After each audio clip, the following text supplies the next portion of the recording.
ইয়াতে লাজবন্তী আৰু বলবীৰে বহি আছে, যিটো দৃশ্য দেখুৱাইছে সেই দৃশ্যটো মঞ্চত দেখুৱাইছে যে কেনেকুৱাকৈ অৱস্থাত আছিল, সেইটোৰ বিষয়ে অলপ পৰিচয় দিব বিচাৰিছে। তোমালোকে চাই যোৱা। এক ঘৰ কা আংগন থা, এটা ঘৰৰ চোতাল আছিল। ইস आंगन के एक और बुढ़िया চৌকে মে খানা পকা ৰহি হে, কৈছে সেই আংগন বা চোতালৰ এটা চুকত এগৰাকী বুঢ়ী মানুহে খানা বনাই আছিল, চৌকাত খানা বনাই আছিল বা খাদ্য বনাই আছিল। আয়ো কৈ 60-65 কে বীজ, আৰু সেই বুঢ়ী মানুহগৰাকীৰ বয়স আছিল প্ৰায় 60ৰ পৰা 65 বছৰলৈকে।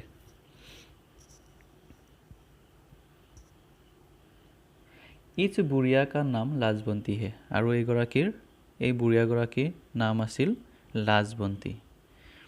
গাঁও वाले उसे লাজো পুকাৰতে থে, আৰু গাঁৱৰ মানুহে তেখেতক লাজো বুলি মাতিছিল।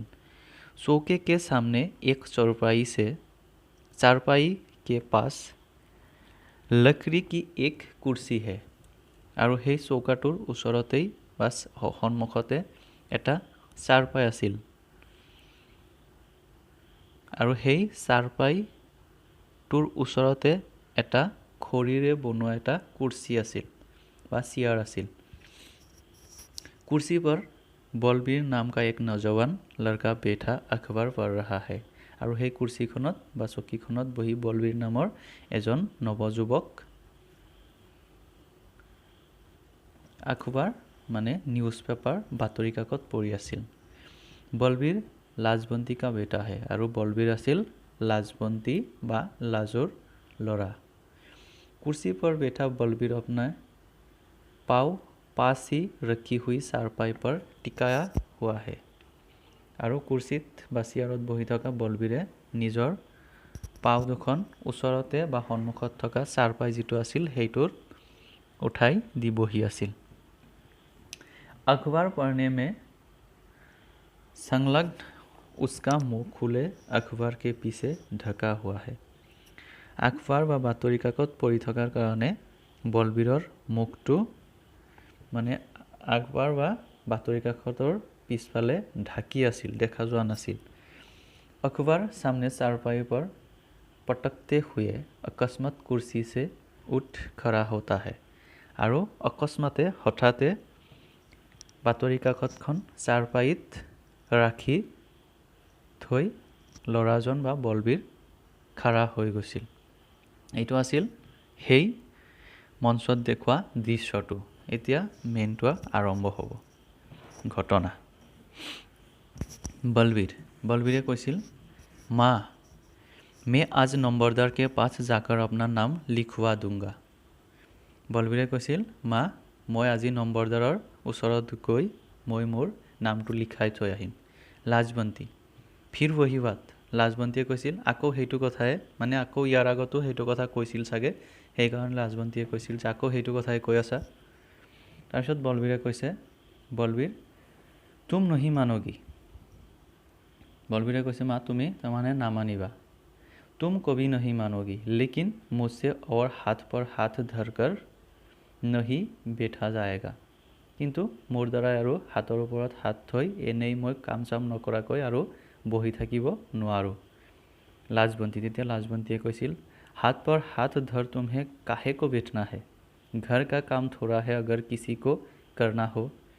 লাজবন্তীয়ে কৈছিল, হাতত হাত থৈ তোমাক কোনে বহিব কৈছে, ঘৰত বহুত কাম আছে, সেইখিনি তুমি কৰিব পাৰা, সেইখিনি কোনে কৰিব। বলবীৰ তেতিয়া বলবীৰে কৈছিল, ঘৰ কা কাম ঘৰৰ কাম, মানে ঘৰৰ কাম সি কৰিব বিচৰা নাছিল। क्षण भर के लिए जैसे विचारों में खो जाता है, আৰু অলপ সময়ৰ কাৰণে যেন কিবা চিন্তা কৰি ভাবি আছিল। লাজবন্তী তাৰপিছত কৈছিল, अपनी जमीन है, डोर डागर है, बुढ़ापे में मुझसे यो सब संभाला जाएगा। লাজবন্তীয়ে কৈছে যে আমাৰ জমিন বা খেতি আছে, তো বুঢ়া অৱস্থাত বা বয়স যেতিয়া বেছি হৈ যাব তেতিয়াতো আমি এইবিলাক চম্ভালা বা ঠিক ঠাক কৰি ৰাখিব নোৱাৰিম। তাৰপিছত বলবীৰে কৈছে जब बापू को तुमसे ईश्वर ने छीन लिया था तब कैसे तुमने सब कुछ संभाला था? तब तो हम दोनों भाई भी छोटे थे। मैं तुम्हारी गोद में था, शमी तुम्हारे उंगली थामे रहता था। কৈছে যেতিয়া ভগৱানে বা ঈশ্বৰে আমাৰ দেউতাক এই পৃথিৱীৰ পৰা বা তোমাৰ বুকুৰ পৰা কাঢ়ি লৈ গৈছিল, মানে মৃত্যু হৈছিল, তেতিয়া তুমি কেনেকুৱা এই গোটেই সংসাৰখন চম্ভালিছিলা? তেতিয়াতো আমি দুয়ো ভাই ককাই সৰু আছিলোঁ। মই তোমাৰ কোলাত আছিলোঁ আৰু শম্মী তোমাৰ আঙুলিত ধৰি খোজকাঢ়িব পৰা অৱস্থা আছিল। সেইখিনি সময়ত তুমি কেনেকৈ চলিছিলা? লাজৱন্তী, তেতিয়া লাজৱন্তীয়ে কৈছিল, ঈশ্বৰ নে মুঝसे জ্যাদতি কি? अब तू तो जुल्म न कर बेटा। কৈছে যে ঈশ্বৰে মোৰ লগত বেয়া কৰিলে, জ্যাদতি মানে কষ্ট দিলে, বেয়া কৰিলে, কিন্তু এতিয়াতো তই নকৰিবি, ইমান কষ্ট মোক নিদিবি। জুলম নকৰ বেটা, তইতো এতিয়া মোক কষ্ট নিদিবি। বলবীৰ, इसमें जुल्म की बात क्या है माँ? বলবীৰে কৈছিল যে এইটোত কষ্টৰ কথা ক'ত আহিল মা? লাজৱন্তী, তেতিয়া লাজৱন্তীয়ে কৈছিল, मैंने शमशेर को हंसते खेलते फौज में भर्ती कराया, यो मेरा ही कलेजा था। লাজৱন্তীয়ে কৈছে মই শমশেৰ মানে তেওঁৰ বলবীৰৰ দেউতাক, কৈছে শমশেৰক মই হস্তে খেলতে হাঁহি ধেমালি কৰি ফৌজ বা সৈনিকত ভৰ্তি কৰাইছিলোঁ, সেইটো মোৰে কলিজা আছিল। मेरे सीने का साई फौज में काम आया, मेरे सिर का साई फौज में काम आया, मैंने उनके बड़े बेटे को फिर फौज में भेजा, यो मेरा ही कलेजा था। কৈছে মোৰ হীৰৰ সেন্দুৰ তোৰ দেউতাক সৈন্যবাহিনীত গৈ কামত আহিছিল আৰু তোৰ ককায়েককো ময়ে সৈনিকত ভৰ্তি কৰাই দিছিলোঁ, সেইটো মোৰে কলিজাই আছিল। বলবীৰ, তেতিয়া বলবীৰে কৈছিল, और अब तुम्हें क्या हो गया है माँ? কিন্তু এতিয়া তোমাৰ কি হৈছে মা? তেতিয়া লাজৱন্তীয়ে কৈছিল, ইয়ো মেৰা হি কলিজা থা, এইটো মোৰে কলিজা আছিল। मैंने सोचा, মই ভাবিছিলোঁ, उसका बाप फिरंगी की लड़ाई लड़ता हुआ मरा, उसकी आत्मा खुश होगी अपने बेटे को अपने देश की फौज में देखकर। মই ভাবিছিলোঁ যে उसका बाप মানে শমশেৰৰ বা শম্মীৰ বাপ ফিৰংগীৰ লৰাই বা শমশেৰ বা বলবীৰৰ দেউতাক ফিৰংগী বা ইংৰাজসকলৰ কাজিয়াত মৃত্যুবৰণ কৰিছিল। তাৰ পিছত মই তাৰ ডাঙৰ ল'ৰাক দেশৰ হকে ফৌজত ভৰ্তি কৰাই দিছিলোঁ, যাতে যিটো কাম দেউতাই কৰিব নোৱাৰিলে সেইটো যাতে ডাঙৰ ল'ৰাই কৰিব পাৰে, আৰু সেইটো চাই তেখেতৰ আত্মাই শান্তি পাব বুলি। বলবীৰ, তেতিয়া বলবীৰে কৈছিল, अगर बापू आज जिंदा होता तो वह मुझे कभी न रखता, वह सिपाही था, वह सुरमा था। কৈছে যদি আজি দেউতা জীয়াই থাকিলেহেঁতেন তেনেহ'লে মোক কেতিয়াও সৈন্যবাহিনীত যোগ দিয়াৰ কাৰণে নৰখিলে হয়, কাৰণ তেখেতে এজন সৈনিক আছিল, বৰ সুৰমা থা, এজন যুঁজাৰু আছিল। লাজৱন্তী, তেতিয়া লাজৱন্তীয়ে কৈছিল, বৰ সুৰমা থা, তেখেত যুঁজাৰু আছিল।